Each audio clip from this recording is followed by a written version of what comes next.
This is my CarryPoint series, and I'm going to be going through each and every one of these single CarryPoints, explaining what exactly I'm carrying in them and why. And today we're going to be focusing on the cell phone, part of the modern trinity of items, along with keys and wallet, that we almost always take with us when we leave the house.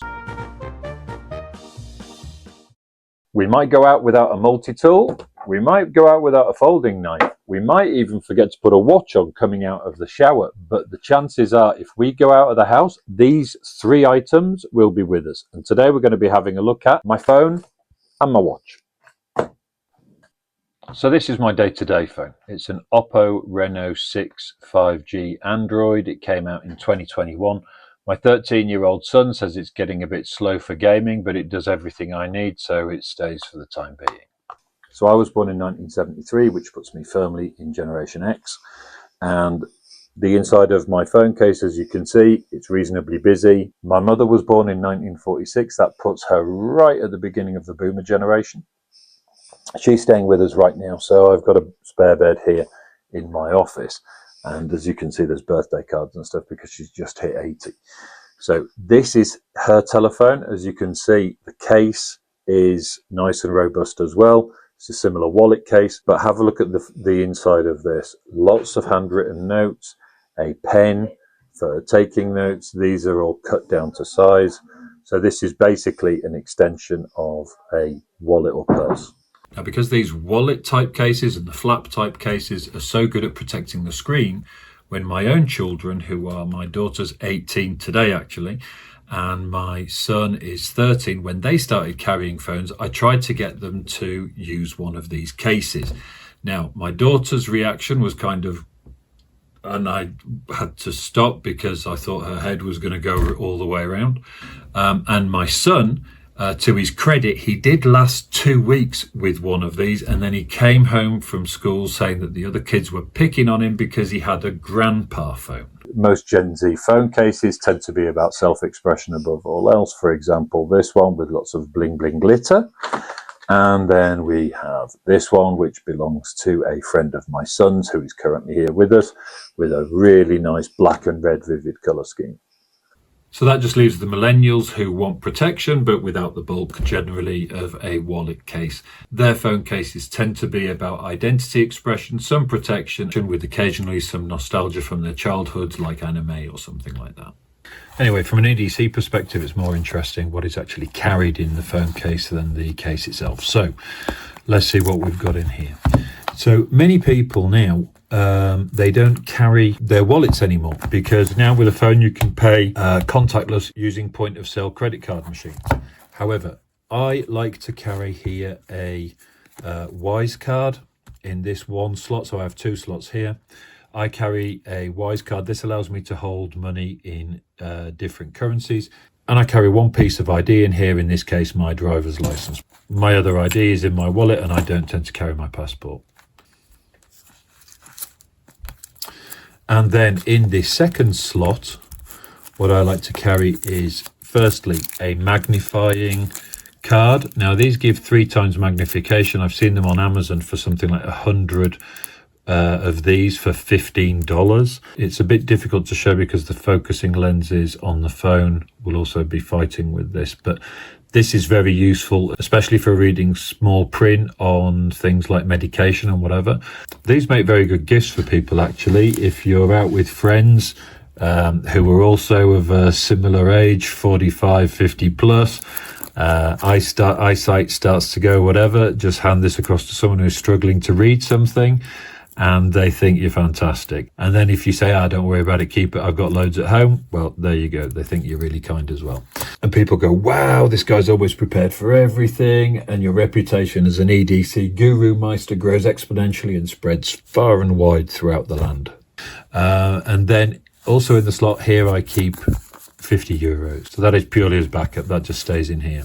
A lot of people actually put the money behind their screens in here, but having a wallet, that makes it really handy to just use another slot, and it's not very thick, so it just slides straight in nicely.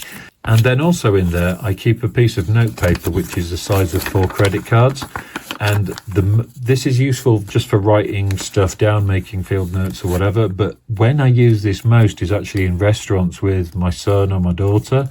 And to get them off their phones for a little bit, we just play hangman with these, which is it's a bit of fun and it gets them off their screens for a while.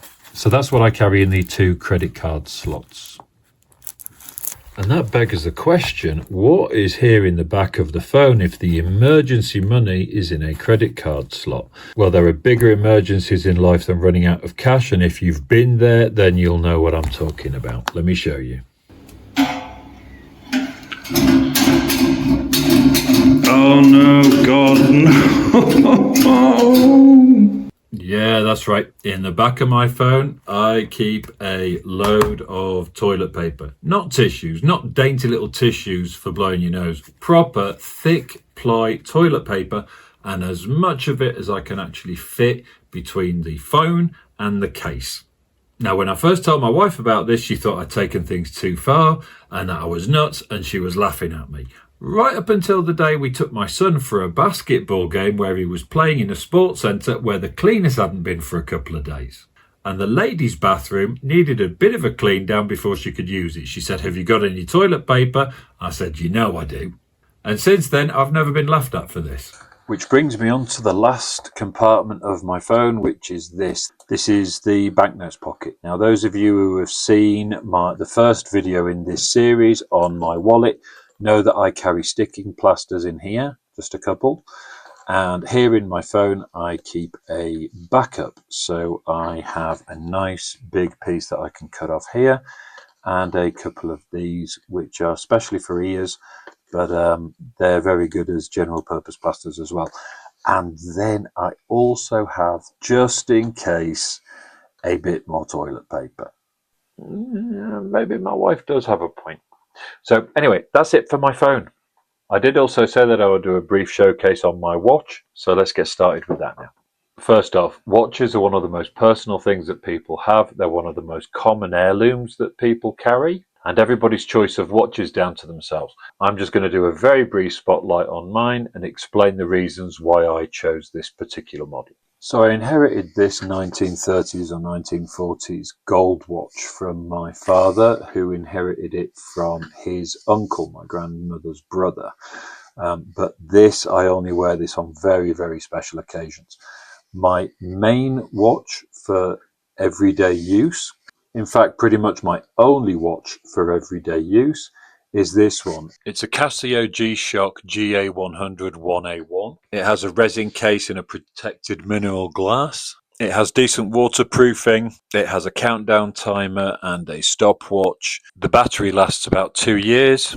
The reason I bought this watch is because I wanted something which was reliable and robust. I tend to do a lot of DIY work, home improvement around the house. Basically, I'm clumsy as hell, and I wanted something which was nice and robust and shockproof. And this watch is currently retailing at €120, which is roughly the same in dollars. So it's not an expensive watch, not cheap either, but definitely not expensive. This is the only clock that I have by my bedside, and by putting the light on, I'm able to see the hands without my glasses, which is perfect. So both parts of the strap have these rubber grooves on here. And if you look here, you can see that I've actually got a hairband wrapped around here. Now, although the long flowing locks of my rebellious tween-age years are long behind me, my wife and my daughter both have long hair, and occasionally they need a hairband. Also, these are just useful for tying things up whenever you need them. And on this side, I keep a couple of these little rubber rings that I bought in a local supermarket. These rings they use for water sealing joins and stuff like that, and they sit on here, so when I put my watch on I hardly notice them. Just show you how I use these. If I take a small flashlight like this, I can attach them on here, and then I take my glasses and remove one of the arm protectors and then put that on here. I can then use this for working in the dark around the house. So if There's a power cut. Or I need to switch off a fuse to work on the electrics, then I can use this very well. So here, as you can see, I'm in a darkened part of the house, in a corridor, and with this flashlight attached here, I'm able to work on pretty much anything in the dark. So that's it for this edition of the Clown's Pocket. That's my phone, and there's my watch. I hope you've enjoyed it. If you have, please like, share and subscribe, and make sure you check out the others in this series. The next video I do on this series will be on my keychain, so make sure you stay subscribed to get a notification of when that video drops. So until next time on the Clown's Pocket, all the best. Thanks very much. Bye.